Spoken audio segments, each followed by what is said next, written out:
Hey guys, this is Anita. Welcome and welcome back to my channel. Today's video is going to be non-spoiler review of Shades of Magic series by Schwab.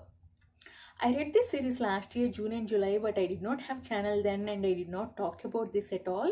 But last week I mentioned one of these books in a tag video and I realized I wanted to talk more about this one. So I decided to do a review of this series. When I found BookTube last year, I quickly figured that V. Schwab is one of the most liked authors among BookTube. So I looked at all her books and decided to start this series because I found the premise very interesting. This series consists of 3 books: A Darker Shade of Magic, A Gathering of Shadows, and The Conjuring of Light. What excited me about this series is the unique world, and it did not disappoint me. In this world, there are 4 parallel Londons: Grey London, which doesn't have any magic like our real world, and Red London, which is thriving with magic, White London, where magic is leaving slowly, and the Black London, which is consumed by magic. Magic system is basic elemental magic, but that is not the main focus of the series. The main focus is on the rare ability of traveling between these parallel Londons.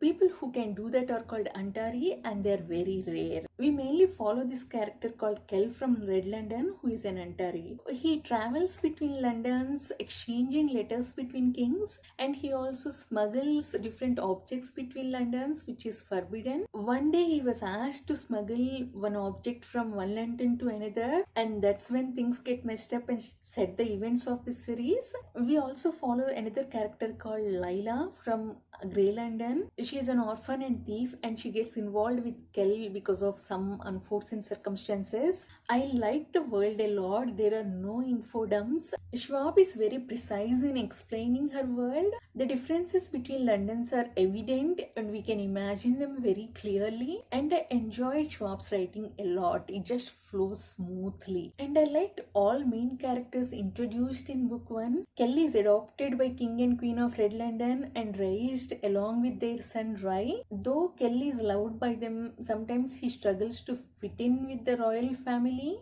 I liked Kel, but I find him too trusting of others and too slow in reacting to danger. Lila is complete opposite of him. She's an orphan and grew up on streets of London fighting for her survival. So she doesn't trust anyone and always ready to fight, and she's very ambitious. And finally, Rai is very funny and precious. Though he's kind of spoiled as prince, we can clearly see that he loves Kel. I gave book 1 4 stars and immediately jumped to book 2, but book 2 disappointed me.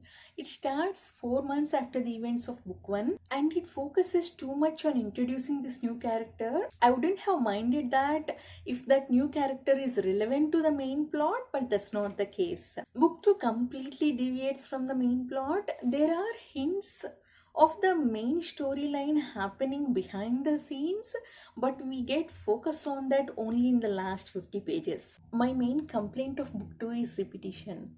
After the events of book 2, 2 of the characters are experiencing PTSD. I appreciate Swap for including the trauma these characters are experiencing, but I did not like it being explained every time that character came into picture. I understand this doesn't bother others, but this is kind of pet peeve for me. I don't like things being over explained. There is a competition of elemental magic in this book, but I kept on waiting how this is relevant to the main storyline, and that did not happen. I also did not like Lila in this book. I found her arrogant. There is difference between being badass and being arrogant. Sometimes authors miss that. In my opinion, Schwab missed that in this book. Having said that, writing is very good and the last 50 pages are amazing. I gave this book 3 stars.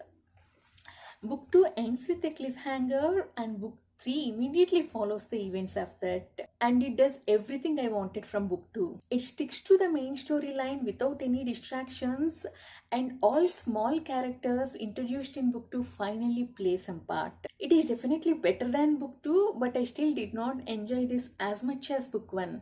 My main problem is with characters. We do get character development for 2 characters, one negative character and one other character, which I really enjoyed, but I don't think there is any development with Kel and Lila. Kel's character is a little better. We do see some growth compared to books 1 and 2, but I still think his potential was wasn't used properly. Also, I don't think we got to see more of him in this book. Most of the book focus was on Layla. I wouldn't have minded focus being on Layla if the character growth was there. Layla was tolerable in this one compared to book 2. She's back to book 1 badass Layla. There is development in her fighting abilities, but there is no growth as a person. Irrespective of going through so many events, Layla was same person we met in book 1. I gave this book 3.5 stars. If there was character growth, it would have been 5 stars. Though I am disappointed with book 2, I would still recommend book 1. World is unique and writing is very good. Also, book 1 doesn't end with any cliffhanger. You can stop it after that and continue only if you want to. If you have read this series, let me know your thoughts in comments.